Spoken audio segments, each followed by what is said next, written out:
So while I was sitting down working on our family's budget for the month, I thought, what better idea for a video than for us to sit down and talk realistically about truly the beauty and blessing that living by a budget really does provide for your life. Hey friends, I'm Heidi, the heavenly minded homemaker. It is my goal to encourage and equip you to live a life of peace, of purpose, and abundance. I believe in homegrown revival, and today's video is another step down that narrow path.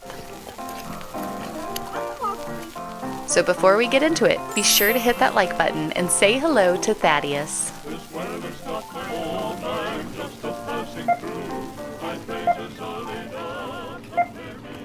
So while we've been talking a lot around here lately about the importance of just building a prepared pantry and being wise stewards and really just doing a better job in kind of all areas of our lives, being a little more sustainable, not depending upon the world's systems, which can be so fragile, it really all does come down to how we're budgeting our resources. And that really is just so important across the board. And any of us who have lived at least a few moments as an adult, we realize how impactful a budget can be. But I think it's also one of the things that we are quick to skip over or put on the back burner. Maybe you know that you need to have a budget. Maybe you don't even have one.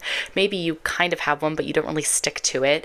At the end of the month, are you like scraping to make the ends meet, right? Is money something that is constantly an issue for you in your life? And as things only continue to get more and more expensive, obviously that is just more and more paramount to the beauty of your life. It's hard to be enjoying the blessing and beauty of life when we are constantly stressed about how we're going to make the ends meet and how we're going to get from point A to point B and all of those pieces that come in between it. And I know our family, we've been kind of all over the map with this in, our journey of life, from making lots of money and getting lax with our budget and then blowing way too much, or, kind of just really having to scrape every little penny.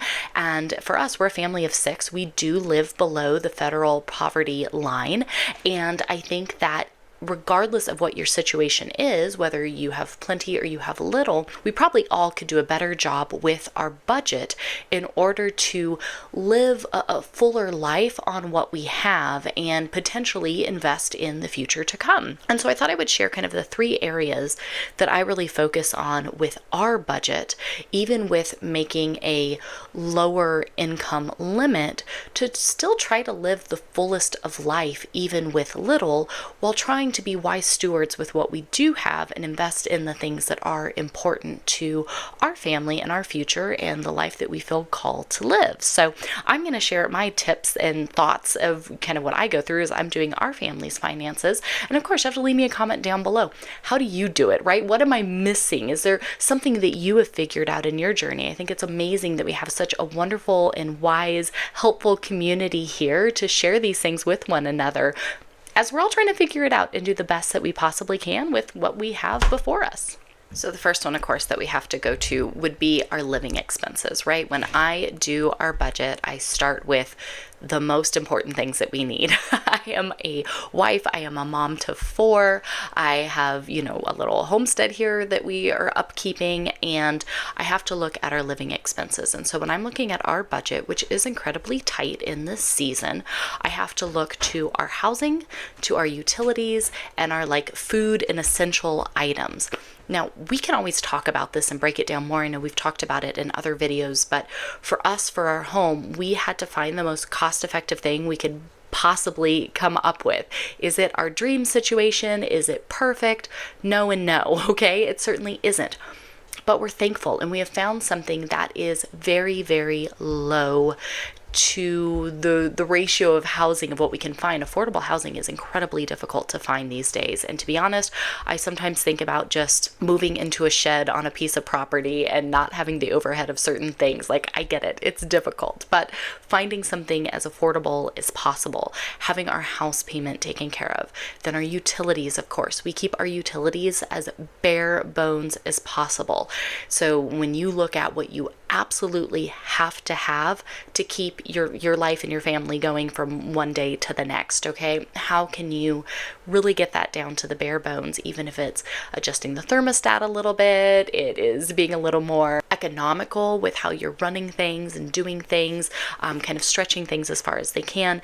And then of course with our food and our just essentials of life, that is an area that we really can scale back and get as frugal as possible on. Some months, obviously, we have to stretch that a little bit further than others, but that makes up the core of our budget. That is that first column that I try to get as nitty gritty, down to the penny on.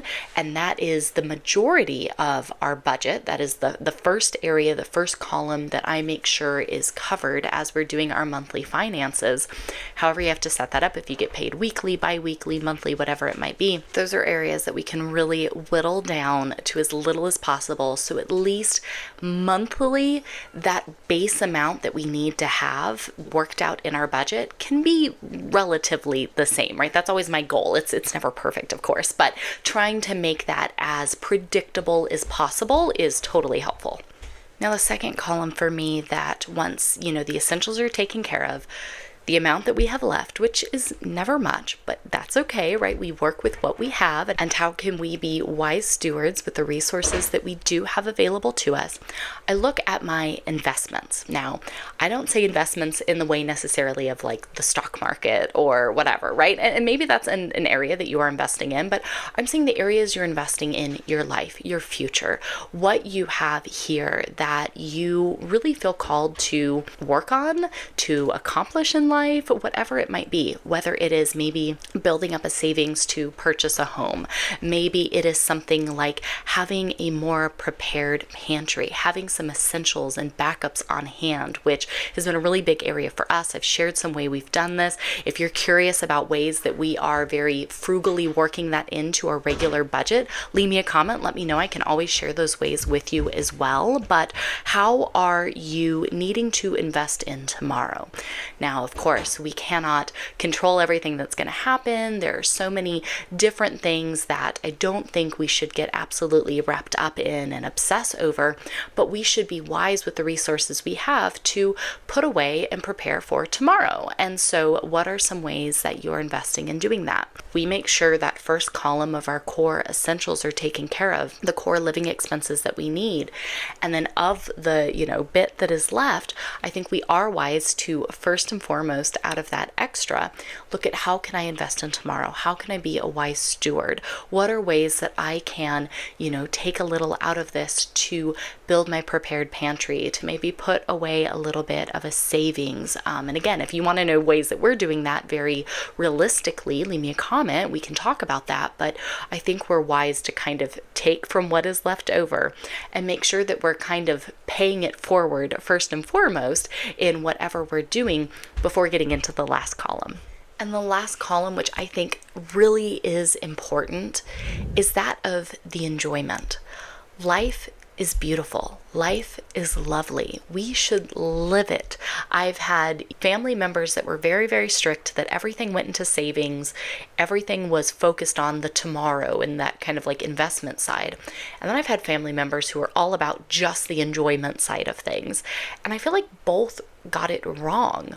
The ones that were constantly just focused on investing in the future and, we scrimp and do everything we can now because it's all for that. Well, guess what? Unexpected loss happened. They never got to enjoy that day. They were so focused on living so frugally and never enjoying anything, right? And just focusing on the later, the big picture, that sometimes life interruptions happen and they never get to the big picture. Whereas the ones over here who are only focused on today and the enjoyment have gotten to that bigger picture side of life, and now they have nothing and they're absolutely unprepared. And so I think we would be wise to kind of find that happy medium there. And so for our family budget, that's what we try to do. We take care of the core things that need to be taken care of. We make sure that we are wise to look at our resources and invest in the tomorrows, right? And in the bigger picture items, but then still having some that we take to enjoy the things today that matter the most today. I had a conversation with my parents the other day and talking about my mom and my stepdad and them turning 60 and, what is their wisdom and going back and changing things that they did maybe back in, their younger years and when we were all kids and things like that, and really learning so much from them. And one of the things my mom said is she wishes that she would have just been present more and would have just enjoyed life more, wouldn't have stressed so much about all of those little life things that happen, instead of, just they are what they are, we take care of what we can take care of, and let's enjoy our time together. And that's something my husband and I have really tried to do with our children. They grow so fast. Our oldest is 20.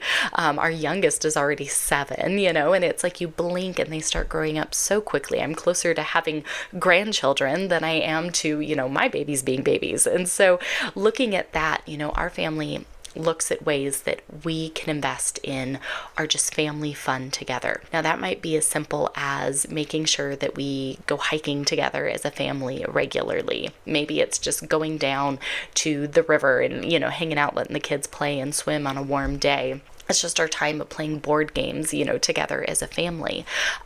We have been trying this year to really be intentional to put little bits aside and every season do something fun and specific together. Years go by so quickly, and it really caught up to me last year. And I said, what I really want to invest in every season, us doing something specific together. Now, I'm not talking about, tons of money going on like a Disney World vacation or something like that. If that's what you get to do and your family does, okay, that's fantastic. But that's not what I'm talking about. For us, our family said they really want to get to go to races together.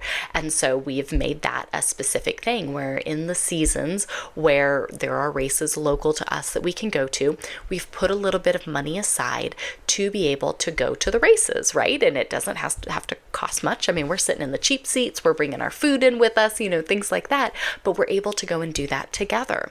I'm getting ready to share, I'll probably share it over on our channel, Make Femininity Great Again, but my husband and I are planning a very specific anniversary trip together to celebrate our 20th wedding anniversary that we didn't really get to celebrate last year.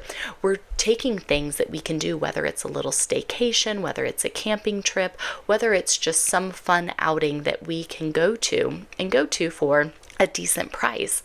But making those seasonal trips together a priority really helps us in that little spending that we go through each month, where we say, hey, I know that putting this $40 away to go towards that bigger thing is going to be far more important than us wasting it, going through a drive-through or something like that today. And so being able to have those specific things that we're working towards and to put our money towards that helps us to really just spend better day in and day out because we have a set budget. We know what money we have, we know where we want it to go, and that makes a huge impact. We do the same thing with our little date days that we do. Every week, my husband and I have days where we take out one child out, just me and them or him and them. We take them out specifically together. Usually it's coupled with some errands that have to be ran or something like that. It's not expensive, right? There's nothing special as far as like extravagant to it, but it's special because it's that one-on-one time together. Whether it's grabbing a coffee and then running by a thrift store or grabbing a little snack and then going grocery shopping together, doing something together and setting a little bit of money aside for that, again, helps us to be intentional with our money. We have it budgeted right into what we're doing, but it helps us to really feel like we're living a fuller life. The money might be tight, but that doesn't mean that our enjoyment of life is lacking. So regardless of where you're at financially, being able to have a budget, I think really is such a helpful thing. There's so many different ways to budget. There's so many systems and things that you can work through. And if something like that works for you, then praise God, that's amazing. I think the point is that we all need to be intentional. Being intentional with every aspect of life makes such a big difference. And so when we look at our resources and we go, okay, instead of just doing and thinking about it later, let's put some forethought into this. I want to take care of my living expenses. I want to make sure that I'm investing wisely in the things that matter. And I want to make sure that there is room for enjoyment. And I think oftentimes a little here and a little there. We kind of just don't pay attention to certain things. And next thing we know, it's all gone. And then the stress comes in, and the worry and the fear and all of these different things that happen in life. And instead of doing that, I want to have some forethought. I want to think about it and go, okay, let me take care of the living expenses. We're investing in the things that matter. And we have this space here where we are going to be intentional with our resources and enjoy this very specific thing that matters to us. And so maybe this can be a little tip of an encouragement for you here today to look at your own finances and go, okay, am I covering the things that need to be covered? Is there a bunch of excess in there that I really don't need, right? I've talked about this before and how we've really looked at our monthly just spending and what we think we need and how we've cut things out to really live well on less. Maybe it's time to go through that for yourself.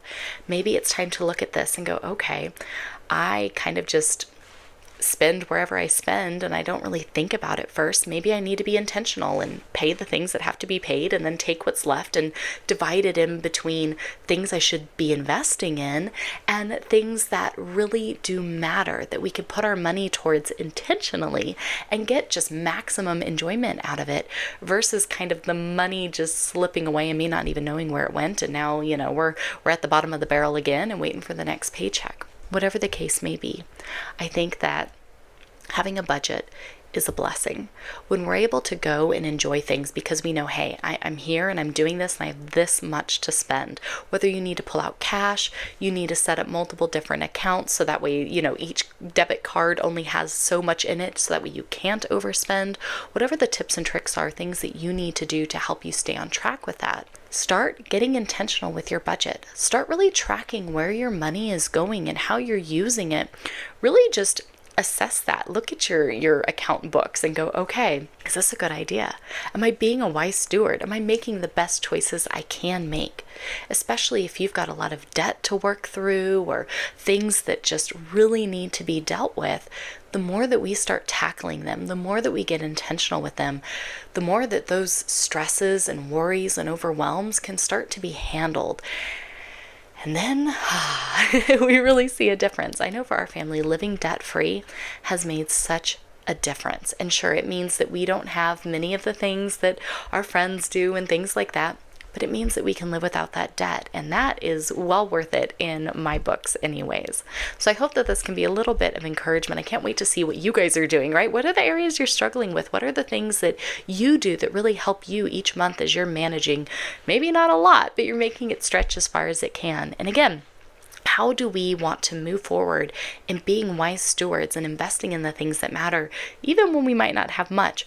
I've been putting together some tips and tricks that have been helping me in that area. And if you want to know, well, that's definitely something we can do here soon. So praying for each and every one of you as you go through and budget through these things today. If you want to see how we've really cut out the extra so that we can make our dollar stretch a lot further, be sure to watch this video right up here. When you guys subscribe, you like and comment, that helps our videos show up in your feed more. I know YouTube puts a lot of stuff on your homepage, but that helps show the system that these are the types of conversations you would like to join into. So do that, and we'll see you in the next video. Bye, friends.